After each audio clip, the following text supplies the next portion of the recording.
Assalamualaikum warahmatullahi wabarakatuh. Alhamdulillah wa syukurillah ala nikmatillah la haula wala quwata illa billah amma ba'da. Pada segenap kaum muslimin muslimat rahimakumullah, teman-teman musyawirin yang dirahmati Allah.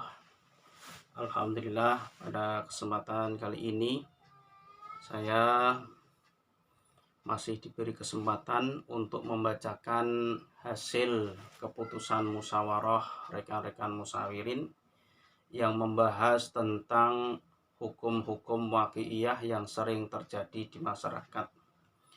Langsung saja, ini ada pertanyaan mengenai toharoh atau sesuci.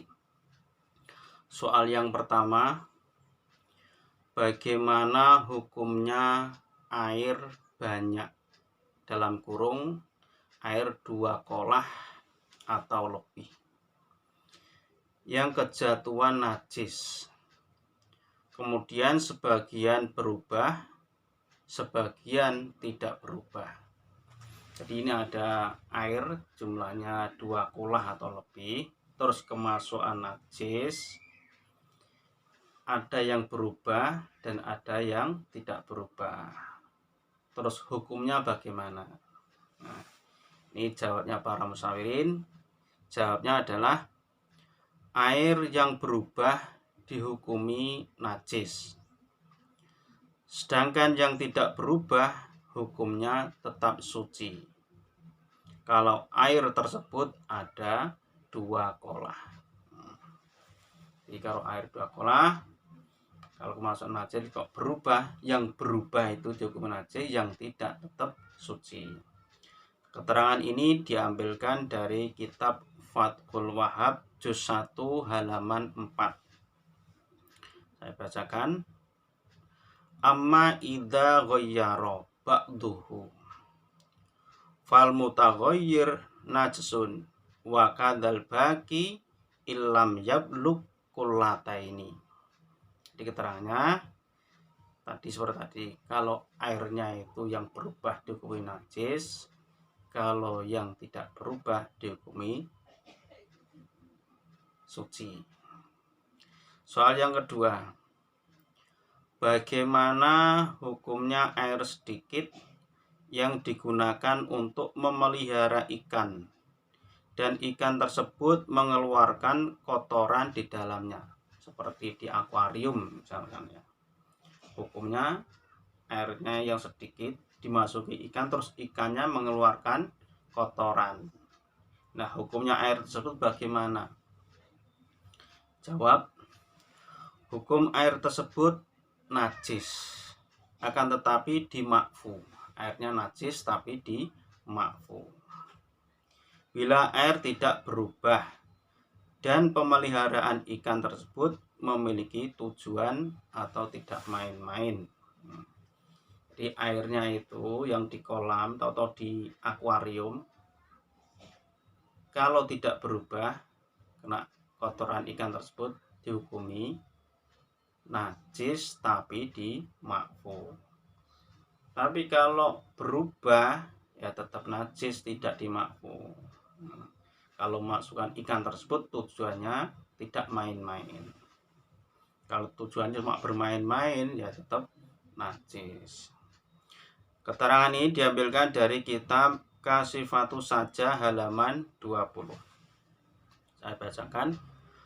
Wa kharaja bin najasati al munajisatu an najasul ma'fu anhu kamaitatin la damalaha sa'ilun ila angkol wa rausus samakin lam yughayyir al ma'a wa lam yadhahu abasan.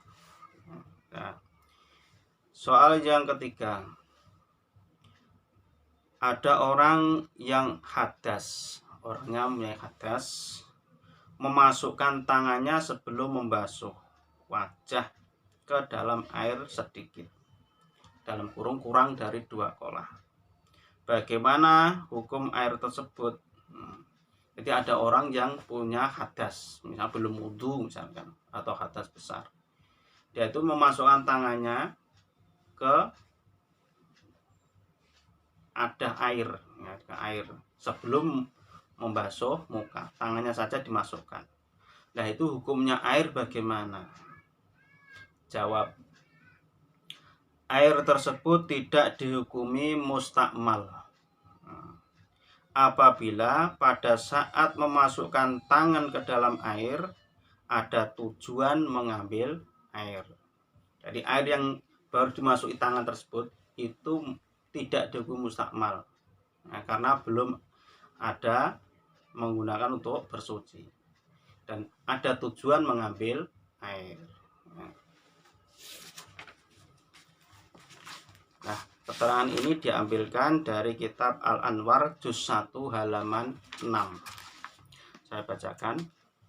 Walau ghamasa al-muhaddis yadahu fil ina'i qabla ghazlil wajhi au ba'dahu wa qasadal iktirafa la yasiru mustakmalan. Jelas ya. Jadi air yang masukkan tangan yang penting belum digunakan untuk bersuci, air tersebut tidak dihukumi mustakmal. Pertanyaan yang nomor 4, apakah air sedikit yang sudah digunakan mandi sunnah sebagaimana mandi Jumat itu dihukumi mustakmal? Ini ada pertanyaan, ada air sedikit digunakan untuk mandi sunnah misalnya Jumat, apakah air tersebut menjadi air mustakmal? Jawab, tidak dihukumi mustakmal. Jadi tidak dihukumi mustakmal karena mandinya tersebut kan tidak mandi hadas besar. Jadi air tersebut masih dihukumi tidak mustakmal. Keterangan ini diambilkan dari kitab Minhajul Qawim. Wal mustakmal fi tuhri masnunin kal ghusalati saniyati wasalisati wal wudu'il mujaddadi wal ghuslil masnuni tasihu at-taharatu bihi li'annahu lam yantakil ilahi mani'un. Jadi airnya masih bisa digunakan untuk bersuci, ya, air yang sedikit tadi. Terima kasih. Semoga keterangan ini bisa menjadi bertambahnya wawasan kita, bertambahnya ilmu kita, dan kita bisa mempraktekkan. Dari saya cukup sekian. Billahi taufiq wal hidayah wa ridha wal inayah. Wassalamualaikum warahmatullahi wabarakatuh.